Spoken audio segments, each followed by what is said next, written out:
ஐந்து கரத்தோனை போற்றி, ஆனை முகத்தானை போற்றி, மூஷிக வாகனனை போற்றி, மூலப்பரம்பொருளை போற்றி, சித்தி புத்தி விநாயக பெருமானை போற்றி. குருவே சரணம். இணையத்தாள் இணை மீதங்களுக்கு வணக்கம். இது மே மாத ராசி பலன். மே மாதம் மேசராசிக்கு எப்படி இருக்க போகுது அப்படிங்கிறத பார்க்கலாம். அதுக்கு முன்னாடி மே மாதத்தில் வரக்கூடிய முக்கிய விசேஷ தினங்கள் அப்படின்னா, மே 4 அக்னி நட்சத்திரம் ஆரம்பம். மே 10 அக்ஷய திருதியை. திருதியை திதியும் சித்திரை மாதமும் கூடிய நாள் அக்ஷய திருதியாக சொல்லப்படுது. அன்றைய தினம் தான தர்மங்களை செஞ்சுட்டு வரும்போது அது பல்மடங்கு பெருகி நம்மளோட புண்ணிய கணக்கு அதிகரிக்கும் அப்படிங்கிறது ஒரு ஐதீகம். அன்றைய தினம் உங்களால் முடிஞ்ச உதவிகளை முடியாதவங்களுக்கு செஞ்சுட்டு வாங்க. இது மிகப்பெரிய மாற்றத்தை உங்கள் வாழ்க்கையில் தரும். 22 மே 22 நரசிம்மர் ஜெயந்தி. பவகரணத்தில் பிறந்தவங்க நரசிம்மர் ஜெயந்தி அன்னைக்கு பார்த்திங்கனாக்கா நரசிம்மர் வழிபாடு மேற்கொள்வது கூடுதல் சிறப்பு. எப்போவுமே அவங்களுக்கு நரசிம்மர் வழிபாடு மேற்கொள்கிறது ரொம்ப சிறப்பை தரும். இந்த 22 அன்னைக்கு நரசிம்மர் ஜெயந்தி அன்னைக்கு கஸ்தூரி மஞ்சள் வாங்கிட்டு போய் அபிஷேகத்துக்கு கொடுத்துட்டு நரசிம்மரை வழிபாடு பண்ணிட்டு வர்றது மிகப்பெரிய மாற்றத்தை உங்களுக்கு வாழ்க்கையில் தரும். 22 அதாவது நரசிம்மர் ஜெயந்தி வர அதே நாளில் 22 வைகாசி விசாகம். இது முருக கடவுளோட பிறந்த நாள். அன்றைய தினம் முருக வழிபாடு பார்த்திங்கனாக்கா மிக நன்மையை தரும். வாழ்க்கையில் பல முன்னேற்றமான சூழ்நிலைகளை ஏற்படுத்தி தரும். 23 மே 23 புத்த பூர்ணிமா. அன்றைய தினம் பார்த்திங்கனாக்கா சாதுக்களை வழிபாடு பண்ணுறது, சிவன் வழிபாடு மேற்கொள்கிறது மிகப்பெரிய ஒரு மனநிறைவையும் மனதிடத்தையும் மனதைரியத்தையும் ஏற்படுத்தி தரும். மே 28 அக்னி நட்சத்திரம் நிறைவடைகிறது. சரி, இந்த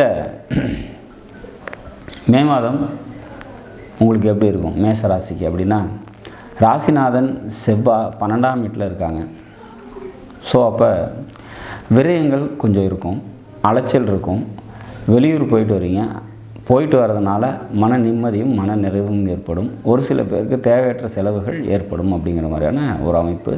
செவ்வாய் பகவான் 12 இருக்கிறது பார்த்திங்கனாக்கா ராசிநாதன் 12 இருக்கும்போது பயணங்களை குறிக்குது, விரயத்தை குறிக்குது.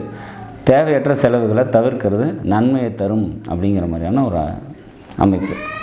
சரி, தந்தையால் அனுகிரகம் ஏற்படக்கூடிய ஒரு மாதம் அப்படிங்கிறத எடுத்துக்கலாம். சூரிய பகவான் உச்ச நிலையில் உங்களோட ராசியிலே இருக்கார். அப்போ உங்களை விட உங்கள் வீட்டில் இருக்கக்கூடிய பெண்களுக்கு பலம் அதிகம் இந்த மாதத்தை பொறுத்த வரைக்கும் அப்படிங்கிற மாதிரியான ஒரு சுச்சுவேஷன்ஸ். அறிவு கூடும், திறமை அதிகரிக்கும், மனதில் எழக்கூடிய ஆசைகள்லாம் நிறைவேறும். தர்ம சிந்தனை, தயால குணம் இதெல்லாம் பார்த்திங்கனாக்கா அதிகரிக்கக்கூடிய நல்லதொரு மாதமாக இந்த மாதம் மேசராசியை பொறுத்த வரைக்கும் இருக்கும். பயணங்கள் அப்போ மட்டும் தேவையற்ற செலவுகளை கம்மி பண்ணிக்கிறது சிறப்பு. மற்றபடி இந்த மாதம் பார்த்திங்கன்னா பொருளாதார ரீதியாக மிக நன்மைகளை தரும்.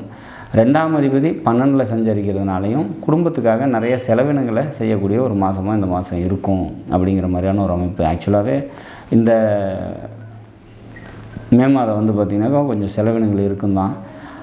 குழந்தைங்களாம் வீட்டில் இருப்பாங்க, இல்லை ஸ்கூல் டைமு ஸ்டார்ட் ஆகக்கூடிய டைம் அப்படிங்கிறதுனாலவே இயல்பாகவே எல்லாருக்குமே இருக்கும். பட்டு இந்த மே மாதம் பார்த்திங்கன்னா உங்களுக்கு கூடுதல் அலைச்சலையும் செலவையும் தரும். ஸோ அந்த மாதிரியான விஷயங்களில் கூடுதல் கவனத்தோடு இருந்துக்கிறது சிறப்பை தரும். மற்றபடி இந்த மாதத்தை பொறுத்த வரைக்கும் உங்களோட ராசிநாதன் 12 இருக்கிறதுனால ஒரு வெளியூர் போயிட்டு வர்றதுனால ஒரு மன நிறைவு ஏற்படும் அப்படிங்கிற மாதிரியான ஒரு அமைப்பு சொல்லலாம். பொருளாதாரம் நல்லாயிருக்கும், குடும்பத்தில் ஒற்றுமை நிலவும், குடும்பத்தில் அமைதியான சூழ்நிலைகள் இருக்கும். இரத்த சம்பந்தப்பட்ட உறவுகள்கிட்ட கொஞ்சம் கூடுதல் கவனத்தோடு இருந்துக்கணும். இதெல்லாம் இந்த மாதத்துக்கான முக்கியமான விஷயம். இது ஏன்னா செவ்வாய் ராகுவை கிராஸ் பண்ணி வர்றதுனால உறவுக்காரங்கக்கிட்ட தேவையற்ற வம்பு வழக்குகள் வர்றதுக்கான வாய்ப்புகள் உண்டு. அதில் கூடுதல் கவனத்தோடு இருந்துக்கிறது சிறப்பு. சரி, இந்த செவ்வாய் ராகு காம்பினேஷன் இருக்கு இல்லையா, இது பார்த்திங்கனாக்கா அது பெண் ராசியில் ஏற்படுறதுனால உக்கிரமான பெண் தெய்வ வழிபாடு, காளியம்மன் வழிபாடு செஞ்சுட்டு வர்றது இந்த மாதத்தை பொறுத்த வரைக்கும் உங்களுக்கு நன்மைகளை தரக்கூடிய விதத்தில் அமையும் அப்படிங்கிறத சொல்லலாம். நாடும் நாட்டு மக்களும் நலமுடன் வாழ நவகிரகங்களை வேண்டி அமைகிறேன். நன்றி, வணக்கம்.